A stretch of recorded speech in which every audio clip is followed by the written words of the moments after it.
ഹരിശ്രീ ഗണപതയേ നമ. അഭിഘ്നമസ്തു.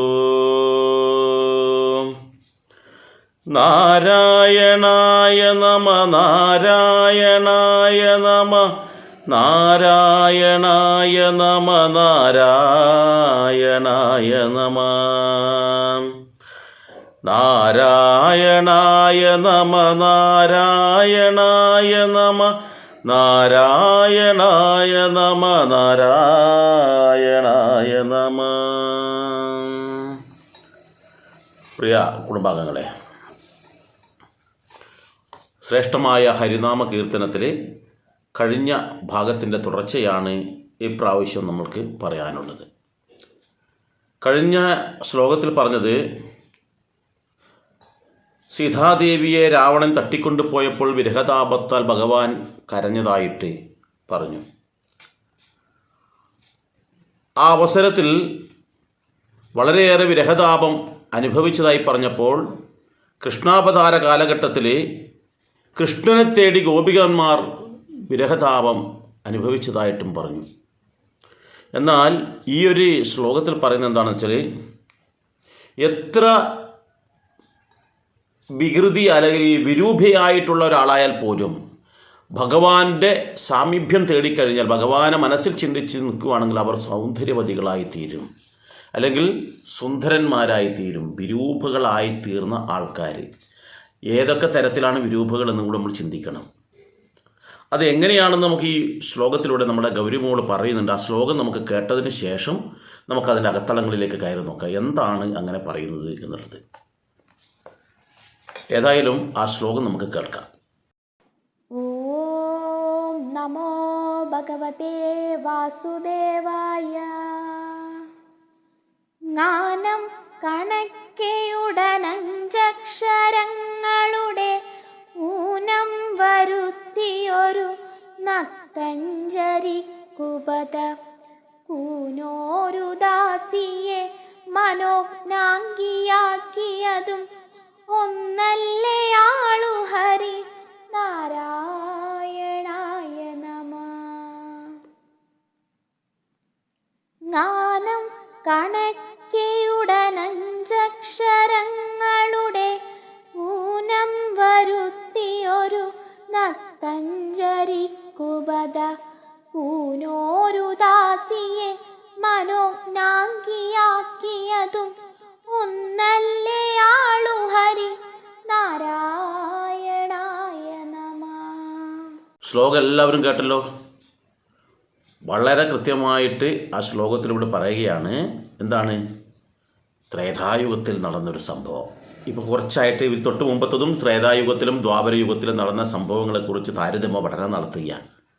ഇവിടെ പറയുന്നതെന്ന് വെച്ചാൽ, ശ്രീരാമനും ലക്ഷ്മണനും സീതാദേവിയും പഞ്ചവടിയിൽ താമസിക്കുന്ന കാലഘട്ടത്തിൽ, ആ പഞ്ചവടിയിൽ താമസിക്കുന്ന കാലഘട്ടത്തിലാണ് സീതാദേവിയെ രാവണൻ തട്ടിക്കൊണ്ടുപോയതെന്ന് പറഞ്ഞു. പക്ഷെ അതിന് കാരണം മറ്റൊന്നുണ്ടായിരുന്നു. ആ കാരണത്തിലേക്കാണ് വളരെ മനോഹരമായിട്ട് നമ്മുടെ എഴുത്തച്ഛൻ കടന്നു ചെല്ലുന്നത്. എന്താണ് പറയുന്നത്?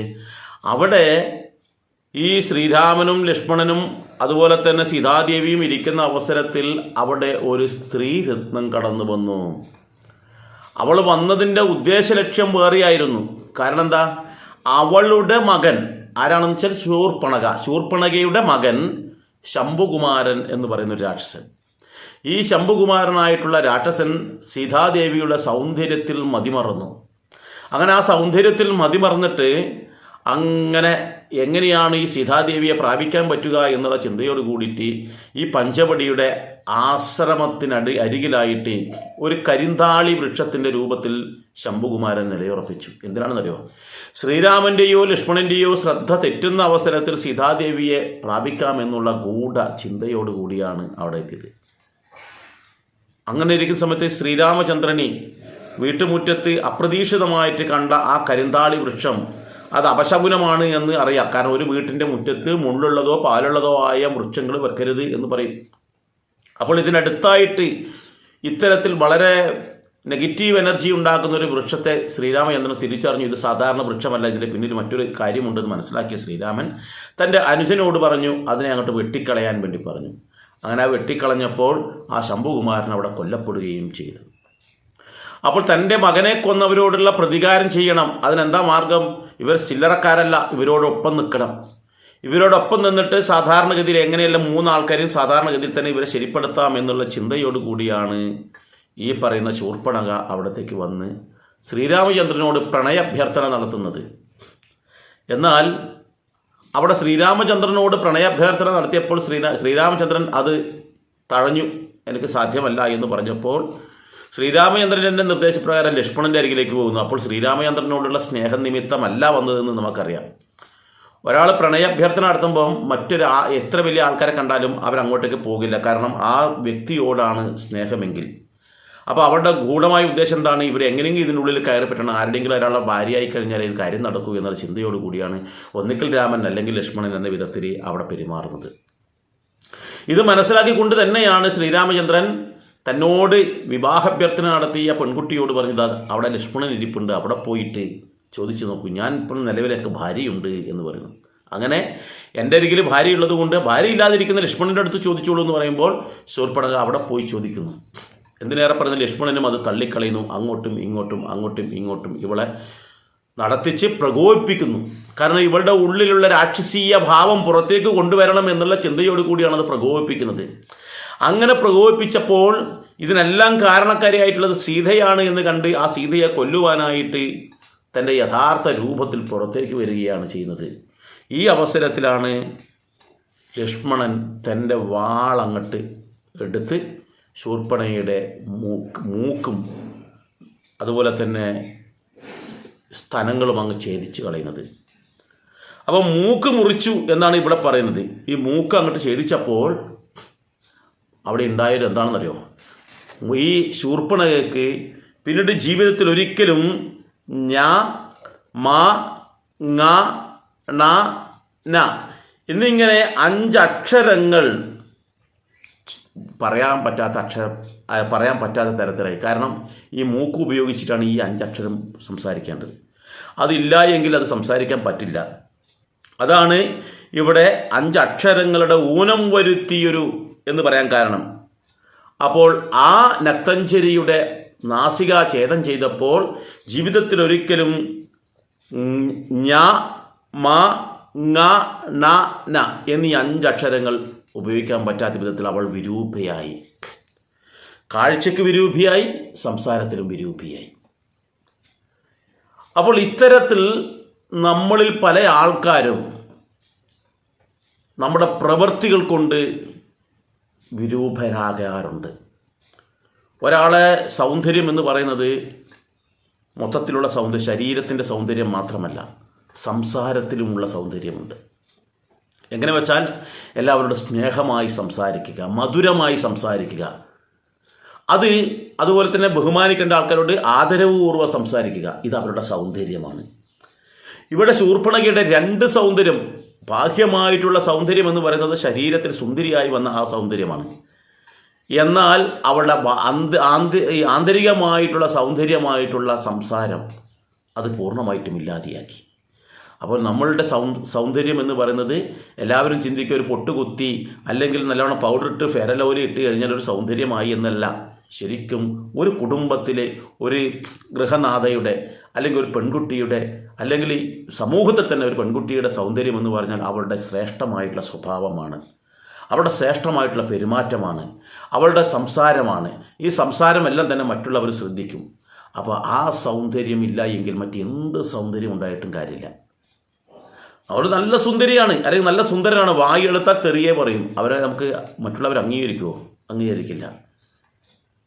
പണത്തിനോട് ആർത്തി കൊണ്ട് എന്ത് വൃത്തികേടും കാണിക്കുന്നവളാണെന്നിരിക്കട്ടെ, അല്ലെങ്കിൽ അങ്ങനെയുള്ള ഒരുത്തനാണെന്നിരിക്കട്ടെ, അവർ ജനങ്ങൾ അംഗീകരിക്കുമോ? അംഗീകരിക്കില്ല. അപ്പോൾ ആന്തരികമായ സൗന്ദര്യമാണ് ഏറ്റവും നല്ല സൗന്ദര്യം. ആ സൗന്ദര്യത്തിനും ഇവിടെ ഭംഗം വന്നു, അതുപോലെ ബാഹ്യമായിട്ടുള്ള സൗന്ദര്യത്തിനും ഭംഗം വന്നു. കാരണം എന്താണ്? അവിടെ വിരുദ്ധമായ പ്രവൃത്തി ചെയ്തു, സമൂഹത്തിന് വിരുദ്ധമായത് അല്ലെങ്കിൽ ഈ ഈശ്വരീയമായിട്ടല്ലാത്തൊരു പ്രവൃത്തി ചെയ്തു. കാരണം അവിടെ നശിപ്പിക്കുക എന്നുള്ള ഗൂഢ ഉദ്ദേശത്തോടു കൂടിയാണ് ഈ പറയുന്ന ശൂർപ്പണഖ വന്നത്. അതിനാണ് അവർക്ക് അങ്ങനെ കിട്ടിയത്. എന്നാൽ ഇതേ അവസരത്തിൽ മറ്റ് നോക്കണം, ദ്വാപര യുഗത്തിലേക്ക് എത്തുമ്പോൾ ശ്രീകൃഷ്ണൻ ചെയ്തത് നേരെ തിരിച്ചാണ്. ശ്രീരാമൻ്റെ നിർദ്ദേശപ്രകാരം ഇവിടെ ശിക്ഷിക്കപ്പെട്ടെങ്കിൽ അവിടെ ശിക്ഷ അനുഭവിക്കുന്ന ഒരുവൾക്ക് ഗുണം നൽകുകയാണ് ചെയ്തത്. ദ്വാപരയുഗത്തിൽ കംസന്റെ നിർദ്ദേശപ്രകാരം ഈ മധുരയിലേക്ക് എത്തിയ ശ്രീകൃഷ്ണൻ, ആ ശ്രീകൃഷ്ണൻ 3 വളവുള്ള ത്രിവക്ര എന്ന് വിളിക്കപ്പെടുന്ന, കുബ്ജ എന്ന് വിളിക്കപ്പെടുന്ന സൈരന്ധ്രി എന്ന് പറയുന്ന പെൺകുട്ടിയുണ്ടായിരുന്നു. കാണാൻ സുന്ദരിയാണ്, പക്ഷേ അവൾക്കിവിടെ 3 വളവാ. ഈ 3 വളവ് കാരണം എഴുന്നേറ്റ് നേരാവണ്ണം നടക്കാൻ പോലും കഴിയാതെ വളരെ കൂനിപ്പിടിച്ച് നടക്കുന്ന അവൾ ശ്രീകൃഷ്ണൻ്റെ വലിയ ഭക്തിയായിരുന്നു. ഏതവസരത്തിൽ ആ ഭഗവാന്റെ നാമം ഉച്ചരിക്കുന്നവളായിരുന്നു ത്രിവക്ര. അല്ലെങ്കിൽ അങ്ങനെയല്ല, സൈരന്ധ്രി എന്ന് പറയുന്നതാണ് കുറേ കൂടി നല്ലത്. അങ്ങനെ ആ നാമം ജപിച്ച് ഭഗവാനെ മാത്രം ജപിച്ച് നടക്കുന്ന അവള് അപ്രതീക്ഷിതമായി ഭഗവാനെ മുന്നിൽ കണ്ടു. കംസവധത്തിനായിട്ട് അക്രൂരൻ്റെ നിർദ്ദേശപ്രകാരം, കംസൻ നിർദ്ദേശപ്രകാരം ഉണ്ണിയായിട്ടുള്ള ഈ ഉണ്ണിക്കണ്ണനാണ് അവിടെ വന്നിട്ടുള്ളത്. ആ അവസരത്തിലാണ് എന്ത് ആവുന്നത്, ഈ പറയുന്ന സൈരന്ധ്രി ഉണ്ണിക്കണ്ണനെ കാണുന്നത്. കംസൻ്റെ കൊട്ടാരത്തിലേക്ക് കംസന് വേണ്ടുന്ന ചന്ദനം അരച്ച് കൊണ്ടുപോകുന്ന ജോലിയായിരുന്നു അവൾക്ക്. അങ്ങനെ അവൾ കൊണ്ടുപോകുന്ന അവസരത്തിലാണ് കണ്ണനെ കാണുന്നത്. കണ്ണനോടുള്ള ഭക്തി നിമിത്തം ഇത് കംസന് കൊടുക്കേണ്ടതാണെന്നെല്ലാം അങ്ങ് മറന്നുപോയി ആ ചന്ദനക്കൂട്ടെടുത്ത് കണ്ണനെ മുഴുവൻ തേച്ച് പിടിപ്പിച്ചു. കണ്ണൻ്റെ നെറ്റിയിലൊക്കെ അങ്ങ് തടവി. അതിലിങ്ങനെ ആ ഭഗവാന്റെ ആ സാന്നിധ്യം തന്നെ അവൾക്ക് എന്തെന്നില്ലാത്തൊരു ആനന്ദം പകർന്നു. ഈ അവസരത്തിൽ ഈ ശ്രീകൃഷ്ണ ഭഗവാൻ തന്നെ അവളുടെ താടിയിൽ പിടിച്ച് സാവധാനത്തിൽ ഇങ്ങനെ ഉയർത്തിയെന്നാണ് പറയുന്നത്. അങ്ങനെ അവളുടെ 3 വളവുകളും നികന്ന് അതീവ സുന്ദരിയായ പെൺകുട്ടിയായി തീർന്നു എന്ന് പറയുന്നു. ആ അവസരത്തിൽ അവൾ ഭഗവാനോട് പറഞ്ഞു, ഭഗവാനെ കുറച്ച് കാലം എന്നോടൊപ്പം വരണം. ഭഗവാനോടുള്ള ആ ഭക്തി എന്താണെന്ന് പറഞ്ഞറിയിക്കാൻ പറ്റുന്നില്ല. അതുകൊണ്ട് കുറച്ച് കാലം എന്നോടത്ത് കഴിയാൻ അങ്ങ് അനുവാദം ഉണ്ടാവണം. അങ്ങ് എന്തായാലും അത് എൻ്റെ ആഗ്രഹം സാധിപ്പിച്ചു തരണം എന്നുള്ളൊരു വരമാണ് ചോദിച്ചത്. ഇവിടെ ശ്രീകൃഷ്ണ ഭഗവാനെ ആത്മാർത്ഥമായ ഭക്തിയോടുകൂടി നിരവധി ആൾക്കാർ ഈ ഹൃദയത്തിൽ ഉറപ്പിച്ചിട്ടുണ്ടായിരുന്നു. അതിലൊന്നാണ് അക്രൂരൻ, അതിലൊന്നാണ് ഉദ്ധവർ, അതിലൊന്നാണ് കുചേരൻ, അങ്ങനെ നിരവധി ആൾക്കാർ. അതുപോലെ തന്നെയാണ് ഈ പറയുന്ന സൈരന്ധ്രിയും. അങ്ങനെ സൈരന്ധ്രിയുടെ ആ ഏതവസരത്തിലും ഭഗവാനെ കാത്തിരുന്നു. ഇവിടെ കംസവധം കഴിഞ്ഞ് കൃഷ്ണൻ അങ്ങ് പോയെങ്കിലും ആ ഭഗവാൻ പറഞ്ഞു, ഒരവസരത്തിൽ ഞാൻ നിൻ്റെ അടുത്ത് വരും, നിനക്ക് വേണ്ടുന്ന നിൻ്റെ ആഗ്രഹം ഞാൻ സഫലീകരിച്ചു തരുമെന്നൊരു വരം കൊടുത്തിട്ടുണ്ടായിരുന്നു. ആ തരത്തിൽ പിന്നീട് വിദ്യാഭ്യാസ കാലഘട്ടങ്ങളെല്ലാം പൂർത്തിയാക്കിയതിന് ശേഷം ഈ സൈരന്ധ്രിയുടെ ഗൃഹത്തിലേക്ക് ഈ അക്രൂരൻ്റെ ഒന്നിച്ച് തന്നെ അവിടെ എത്തിച്ചേരുകയും അവളുടെ ആവശ്യപ്രകാരം കുറച്ച് കാലം ആ കൊട്ടാരത്ത് അവളുടെ കുടിലിൽ താമസിച്ചു. കൊട്ടാരത്തിലല്ല. അവിടെ നമ്മൾ ചിന്തിക്കേണ്ടത്, വിളിക്കുന്ന ആൾ നമ്മൾ ഭക്തിയോടുകൂടി വിളിച്ചു കഴിഞ്ഞാൽ ഭഗവാൻ കൊട്ടാരത്തിൽ നിന്നല്ല കുടിലിലേക്കും ഏത് സ്ഥലത്തും നമ്മുടെ ഹൃദയത്തിൽ വരെ വന്ന് താമസിക്കും ഭഗവാൻ എന്ന് കാണിക്കാൻ വേണ്ടി അവിടെ സൈരന്ധ്രിയുടെ ഹൃദയത്തിൽ ഭഗവാൻ താമസിച്ചു. അതിൽ സൈരന്ധ്രിക്കുണ്ടായ പുത്രനാണ് ഉപശ്ലോകൻ എന്ന് പറയുന്നത്. ഉപശ്ലോകനെ കുറിച്ച് അറിയാം. നാരദനിൽ നിന്നും തത്വചിന്തകൾ നേടിയിട്ടുള്ള അതിപ്രഗത്ഭനായിട്ടുള്ള ഒരാളായിരുന്നു ഉപശ്ലോകൻ. അപ്പോൾ അത്തരത്തിൽ ഭഗവാന്റെ അനുഗ്രഹത്തിന് പാത്രീഭൂതരായി എന്ന് വെച്ചാൽ വിരൂപയായ ആ ഭക്തി നിമിത്തം ശുദ്ധമായ ഭക്തിയിൽ ശ്രേഷ്ഠമായ സ്വഭാവത്തിനുടമയായ അവൾക്ക് ശ്രേഷ്ഠമായ തലത്തിലേക്ക് വരുമ്പോൾ സുന്ദരിയായി വന്നവൾ സ്വഭാവ ദൂഷ്യം കൊണ്ട് വിരൂപയായി തീരുന്നു. ഇവിടെ നമ്മൾ ചിന്തിക്കേണ്ടത് ഭക്തിക്കാണ് പ്രാധാന്യം. ഭക്തിയോടുകൂടി നമ്മൾ ഭഗവാനെ സേവിച്ചു കഴിഞ്ഞാൽ നമ്മുടെ ജീവിതവും എന്താകും, സുന്ദരമാക്കാൻ പറ്റും. ഇനി നമ്മളിപ്പോൾ സുന്ദരമായിട്ടുള്ള ജീവിതമാണ് നമുക്കെങ്കിൽ ഭഗവാനെ മറന്നുകൊണ്ട് അല്ലെങ്കിൽ ദുഷ്ടതയോടുകൂടി മറ്റുള്ളവർക്ക് ഉപകാരപ്രദമല്ലാത്ത വിധത്തിൽ, മറ്റുള്ളവർക്ക് ദോഷകരമായ വിധത്തിൽ നമ്മൾ ജീവിക്കുകയാണെങ്കിൽ എത്ര വലിയ സമ്പത്തുണ്ടായാലും എത്ര വലിയ ഐശ്വര്യമുണ്ടായാലും അതെല്ലാം തകർന്ന് തരിപ്പണമായിട്ട് ഒന്നിനും പറ്റാത്ത വിധത്തിൽ വിരൂപമായിട്ടുള്ളൊരു ജീവിതമായിരിക്കും നമുക്ക് കിട്ടുക. ഇതിലേത് വേണം നമ്മൾക്ക് വേണ്ടത് സുന്ദരമായൊരു ജീവിതമാണ്. ഇന്ന് നമുക്കുള്ള ജീവിതത്തിൽ നമ്മൾ ധന്യനാണോ അല്ലയോ എന്ന് നിങ്ങളാണ് തീരുമാനിക്കേണ്ടത്. ഇതിലും നല്ല സുന്ദരമായ ജീവിതം വേണോ എന്ന് നിങ്ങളാണ് തീരുമാനിക്കേണ്ടത്. അതല്ല ഈ ജീവിതം നിങ്ങൾക്ക് സുന്ദരമാക്കാണ്ടിരിക്കണമോ അതാ നിങ്ങൾ തീരുമാനിക്കണം. എന്ത് വേണം? ആ ഭഗവാന്റെ നാമം എപ്പോഴും ഉച്ചരിച്ച് ഭഗവാനെ തൻ്റെ ഹൃദയത്തിൽ സ്ഥാപിക്കുകയാണെങ്കിൽ നമ്മുടെ ജീവിതവും അതേപോലെ തന്നെ നമ്മുടെ എല്ലാം സുന്ദരമാക്കാൻ കഴിയും. സമ്പത്തും ഐശ്വര്യവും നമുക്ക് കുമിഞ്ഞുകൂടും. ഇത് വേണമെന്നുണ്ടെങ്കിൽ കുചേലനെ ഭഗവാൻ സമ്മാനിച്ചത് എന്താണെന്ന് നമുക്കറിയാം. അതുപോലെ സൈലന്ദ്രയ്ക്ക് സമ്മാനിച്ചത് എന്താണെന്നറിയാം. അപ്പോൾ ഇതുപോലെ നമ്മൾക്കും ആയിത്തീരാൻ വേണ്ടി നമ്മൾ എന്ത് വേണം? എല്ലാ അവസരത്തിലും ആ നാരായണ മന്ത്രം ജപിക്കുക. നാരായണായ നമ, നാരായണായ നമ, നാരായണായ നമ, നാരായണ, നാരായണായ നമ, നാരായണായ നമ, നാരായണായ നമ, നാരായണ.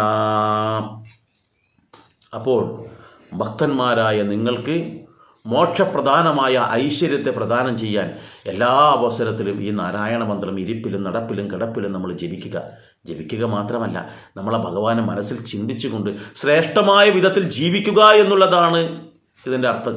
വെറുതെ നാമം ജപിച്ച് നടന്നുകൊണ്ട് കാര്യമില്ല. അപ്പോൾ നമ്മുടെ നടപ്പിലും ഇരിപ്പിലും കിടപ്പിലും ഓരോ ചുവടുവെപ്പിലും നമ്മൾ ശ്രേഷ്ഠമായ ജീവിതം കാഴ്ചവെക്കാൻ വേണ്ടി ശ്രമിക്കണം. എന്നാലാണ് നമുക്ക് പൂർണ്ണമായിട്ടുള്ള ആ ഈശ്വരീയ അനുഗ്രഹം ലഭിക്കുക എന്നുകൂടി മനസ്സിലാക്കുക. ഏതായാലും അടുത്ത ഭാഗം നമുക്ക് അടുത്ത ദിവസം നോക്കാം. എല്ലാവർക്കും നന്ദി, നമസ്കാരം.